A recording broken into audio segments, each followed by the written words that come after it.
Coming up on the April 10th edition of Carolina Week. Students come together for the National Day of Action for Immigrant Justice. I'm Chris Walker, and I'll show you how they're getting their voices heard. And then DNA tests should be in this week. We'll have the latest in the Duke lacrosse team investigation. In sports, the football team took to the field in the annual spring game. We'll show you what to expect in the 06 season. Laura Pagano is here with your 4-day forecast. Carolina Week starts right now.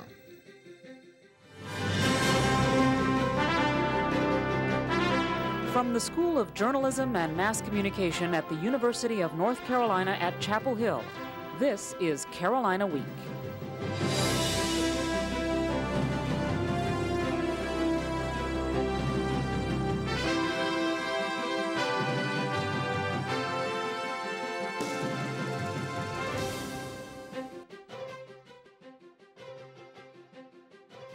Thousands of people across the nation are campaigning for comprehensive immigration reform.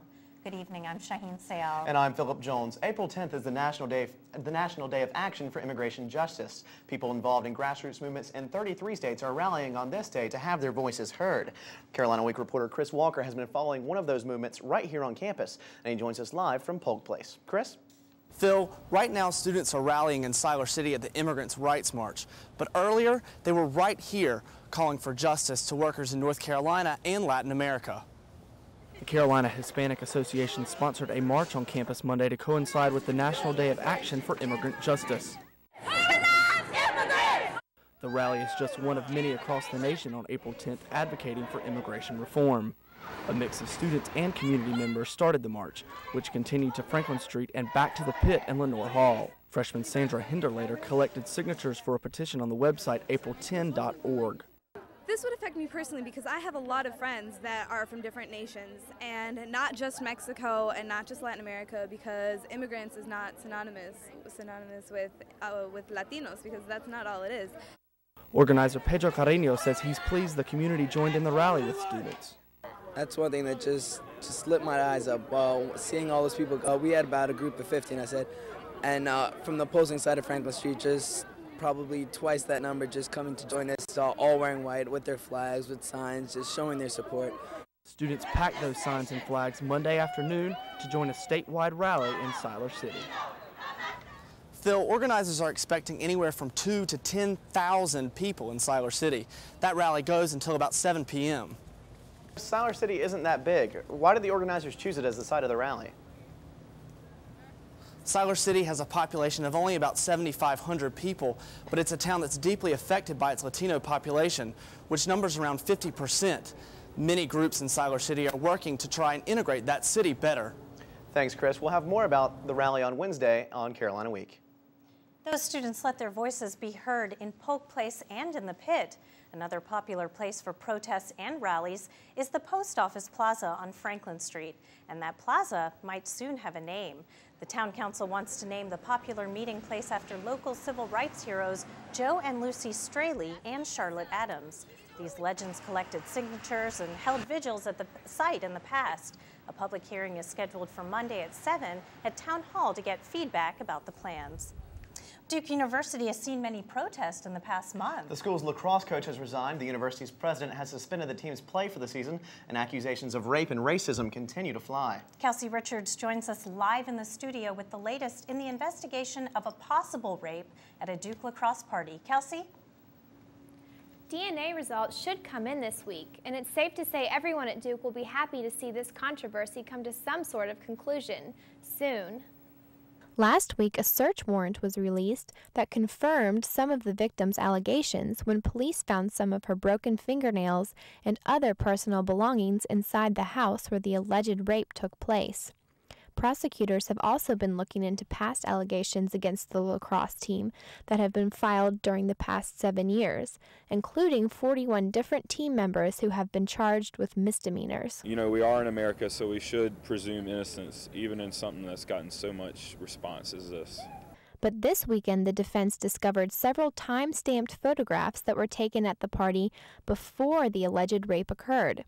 The defense is using the photos to show that the victim was already severely bruised and banged up before she arrived at the party. At first, I was pretty convinced that they were guilty, but now I'm not so sure.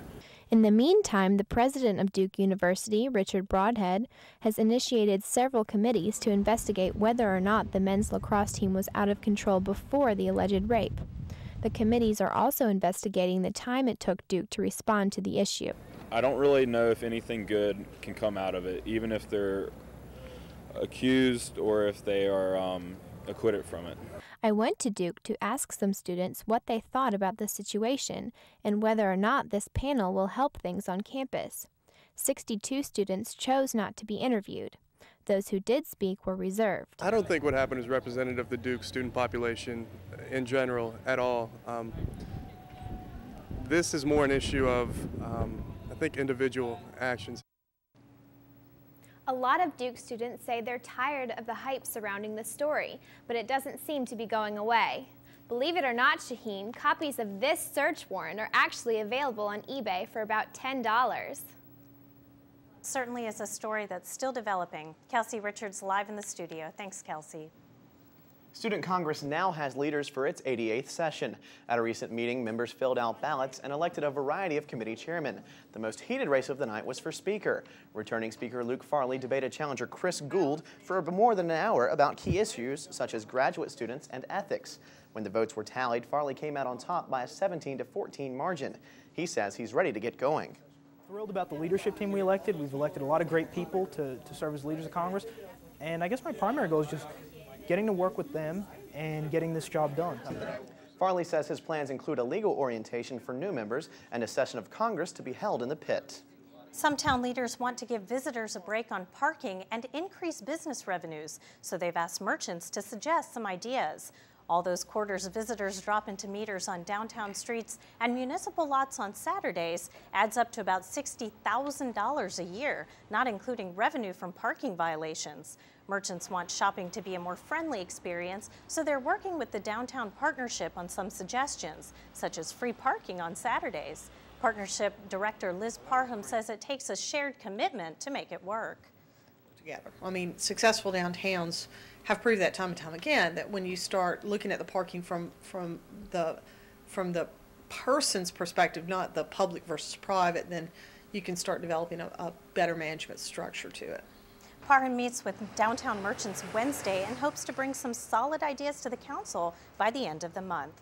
Well, shifting gears to a different form of transportation, would you walk 4 miles to help stop hunger? 650 area residents took part in the Interfaith Council's 20th annual crop walk on Sunday. People of all ages gathered at the Carrboro Town Commons for the event, which raised money for both global and local hunger efforts. They walked a 4-mile course through Carrboro, Chapel Hill, and UNC. Walkers then enjoyed music and food donated by UNC hospitals. Crop Walk coordinator Josie Hartman says hunger is a bigger problem than most people realize. It's such a huge problem. You know, people are dying. Millions of people are dying because of hunger, and I feel and there's something we can do about it, you know, all of us. The IFC will use a quarter of the proceeds while the rest go to Church World Service, the national sponsor of crosswalks across the country to aid people in more than 80 countries. Local organizers estimate this year's walk raised close to $70,000. Well, overcoming obstacles seems like an understatement for one young woman. Coming up, we'll show you the remarkable recovery of a determined Tar Heel.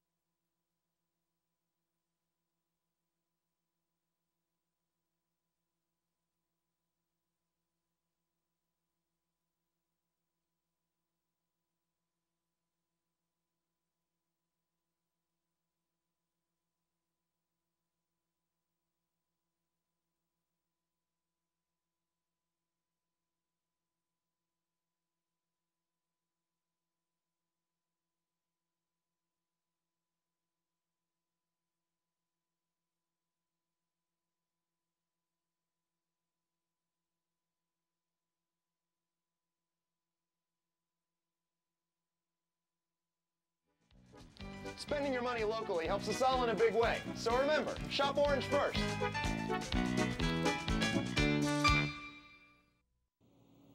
For one determined UNC freshman, simply going to class is an achievement. Reporter Tara Higgerson brings us her inspirational story of triumph over tragedy. U.S. government isn't Brittany Hollingsworth's favorite subject, but she's glad to be attending class at all after suffering brain injuries from a near-fatal car crash a year ago. Brittany now helps researchers understand the effects of brain injuries on patients while performing dual tasks. It was a pretty bad accident. We slept on black ice and hit a car that had already wrecked. The cop said he would have written Jake a ticket, but he thought we were dead. Brittany had several broken bones, a torn aorta, and brain injuries. When she finally came out of a 5-week coma, she couldn't walk or talk. How frustrated were you? I don't remember. I guess I just accepted that this was the way life is right now. It was Brittany's determination and can-do-it attitude that helped her excel in her recovery. And she was able to return to UNC exactly a year after the accident with a greater appreciation for life. My dad always says, don't worry about the little things, but I think I take those for granted, and I don't now. Things like walking, talking, and working out. When she's not in class or at physical therapy, she enjoys hanging out with friends and going to movies and out to eat. Her friends say she's still the same old Brittany. She's very, very optimistic, very energetic, and just like a perfectionist. She does everything well. I think people look at me as being a lot stronger. And she found that strength in one of life's weakest moments. In Chapel Hill, I'm Tara Higgerson, Carolina Week. Brittany says she's now considering a career as a life counselor. Before the accident, she was planning to major in international studies. Carolina students are known for being in good shape, and now they're being encouraged to spread that message. CNN's Dr. Sanjay Gupta visited UNC to discuss health issues across the nation. An audience watched video of what obesity does to human organs, such as the heart and the liver. Audience members then brainstormed about ways to make the nation healthier, and some went on stage to voice their ideas. Gupta says he chose to visit UNC because he hopes students will start grassroots programs to stress the importance of overall fitness. We don't place a premium on it. So we're hoping that we just change the attitude ultimately of the way people feel about fitness. Students used true-false cards to answer some health questions, such as, do UNC students get the right amount of exercise? And the answer was true. Gupta says UNC has the highest number of healthy students in the country. A new study shows that kids who do exercise see more than just health benefits. Physically active kids have better grades and are less likely to drink or use drugs. Kids who exercise also learn better social skills than peers who watch lots of television. UNC Assistant Professor Penny Gordon-Larson helped write this study. She says it isn't just traditional sports that help kids stay out of trouble. It's not kind of a one-size-fits-all. So, there are a range of kids who are not going to be interested in team sports, and it's important to have options for those kids to be active. The study also linked non-traditional sports like skateboarding to higher self-esteem and less risky behavior. Chapel Hill is known for its top-ranked university, but now the town is gaining recognition for something else just as important. RelocateAmerica.com ranks Chapel Hill in its top 100 places to live in 2006. To receive the honor, cities are first nominated by a past or present resident. Then they're evaluated on several factors such as crime, economy, schools, entertainment, and the beauty of the area. Other North Carolina cities in the top 100 are Raleigh, Asheville, and Cary, which came in fourth. I don't know, on days like Monday when the weather is just so absolutely gorgeous, I think Chapel Hill needs to be at the top of that list. That's right. Weathercaster Laura Pagano joins us now. The beautiful weather is finally here, hopefully to stay. Yes, it will. And it will actually, the temperatures will be increasing as we get through the week. Families are taking advantage of the chance to go for a stroll. Will they be soaking up the sun or getting soaked this weekend? I'll let you know coming up.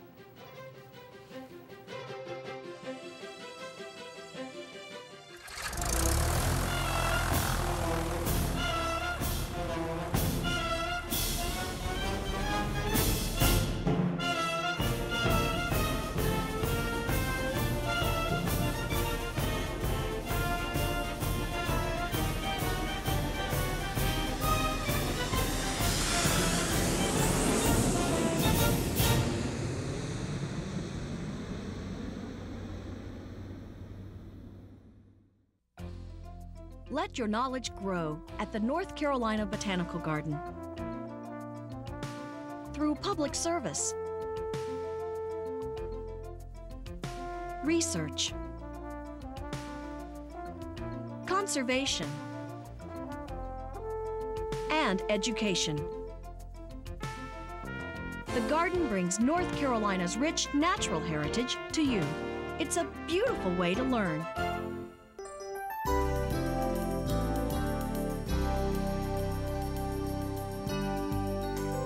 Hi, welcome back to Carolina Week. I'm weather forecaster Laura Pagano.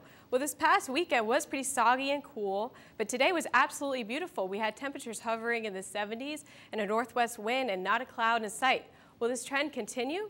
Well, as we look, we will see that temperatures are going to be rebounding and probably get to the 80s by Friday, and dry and sunny conditions. And maybe you need to take out the sunscreen because the UV is going to get up to 8.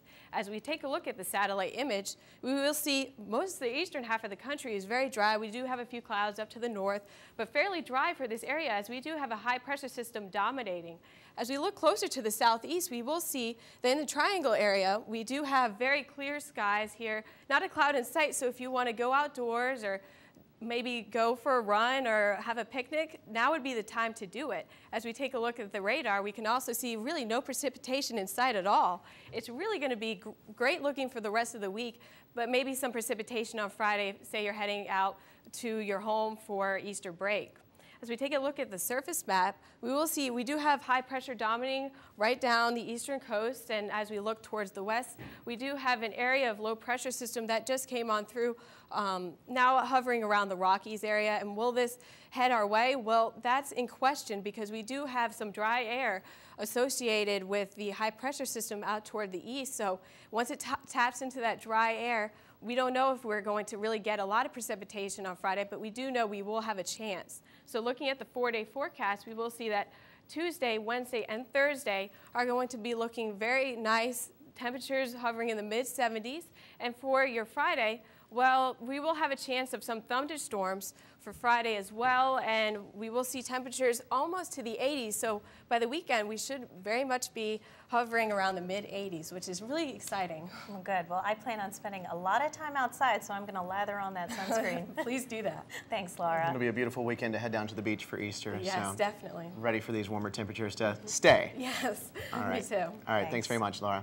Sportscaster Michael Crow joins us now. And Mike, I know the calendar says April, but we had football on Saturday. Yeah, they had the spring football game. It serves as a good way for the coaches to get a feel for what the team will exactly be like come September. But coming up in sports, Carolina has a proud golf history, producing superstar Davis Love III. Now, a different form of the sport is gaining popularity in Chapel Hill. We'll show you how Carolina students are enjoying Frisbee golf.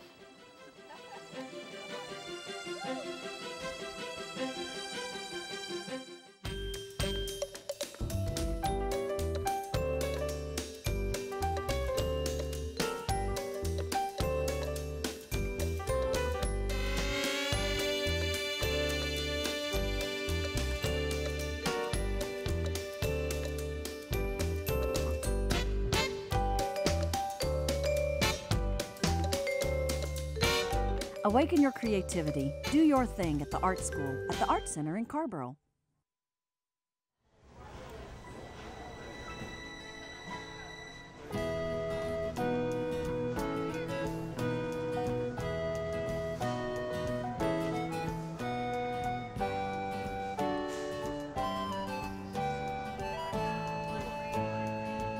I give you a 20. I'm sure of it. Nope, you're stupid. Children are influenced by what they see adults do. Remember, a child may be watching you.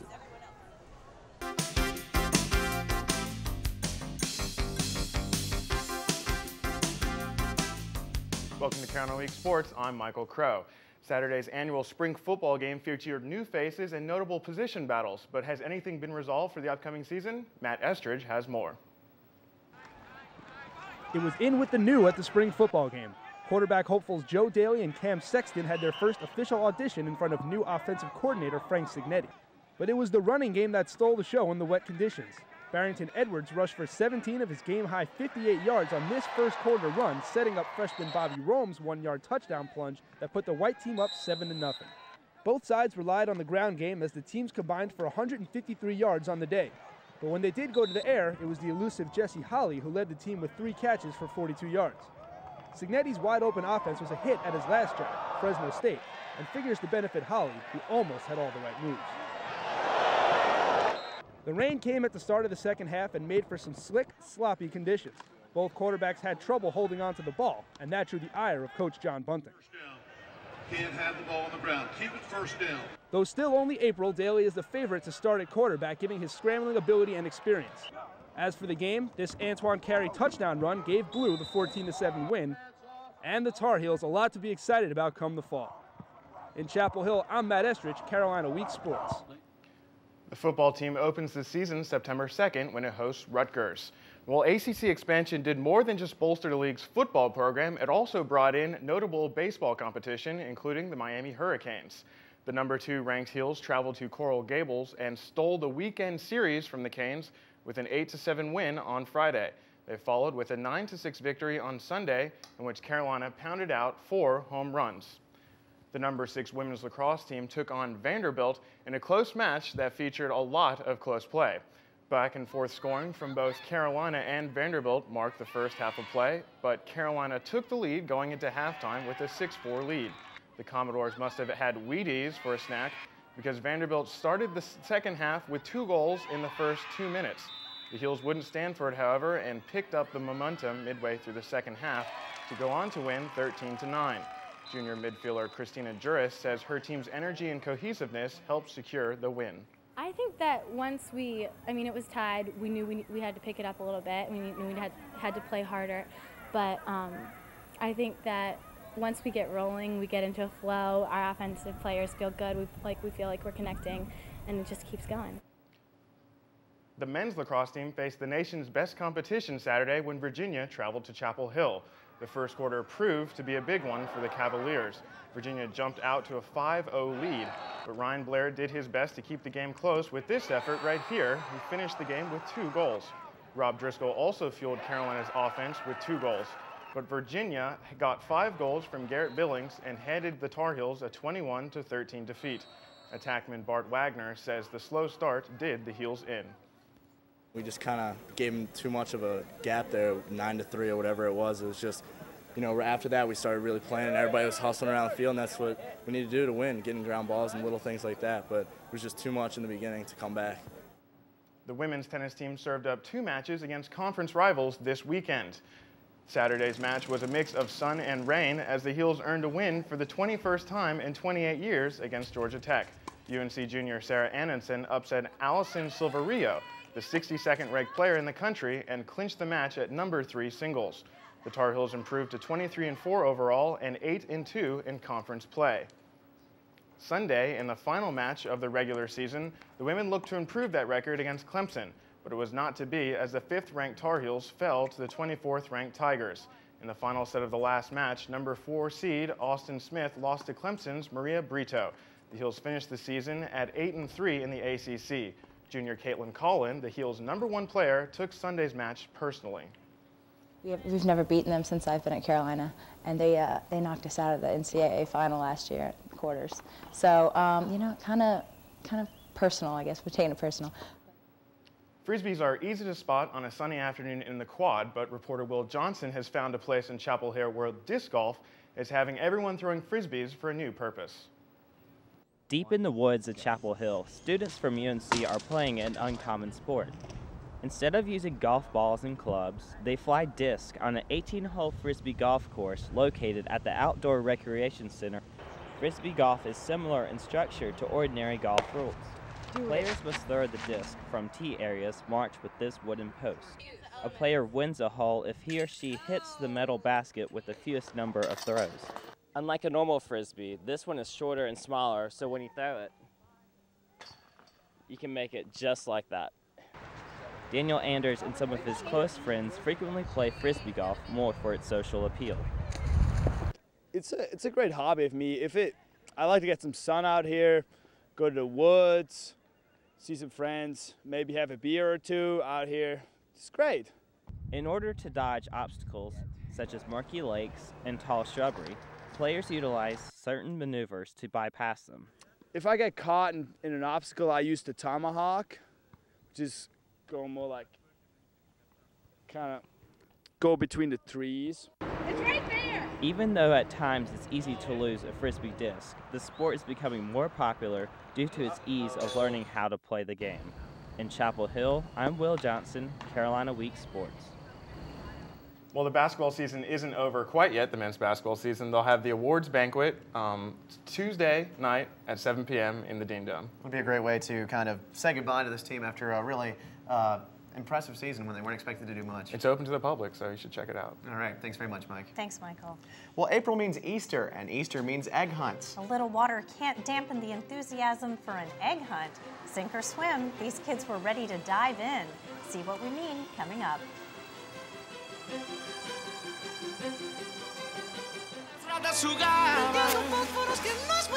Escucha Smokey antes de tratar. Solo tú. No juegues con fósforos, no juegues con fuego. No hay nada perturbable como el asustar a un pobre ratón sin casa en que vivir. Si un hermoso bosque es lo que deseas, no juegues con fósforos, no juegues con fuego. Solo tú puedes prevenir los fuegos en áreas naturales. If you have a story idea, contact Carolina Week at 843-8292. You can also visit us online at carolinaweek.org. If you have questions about this program, write Carolina Week at Campus Box 3365, UNCCH, Chapel Hill, North Carolina, 27599.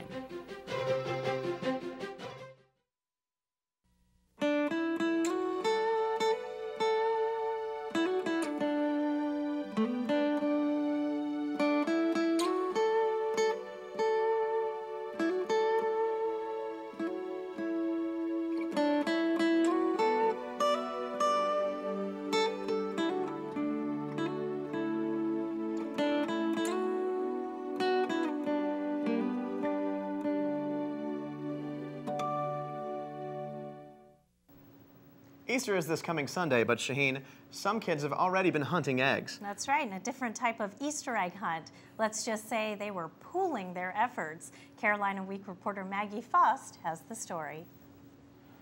When you think Easter eggs, this is probably not the place that comes to mind.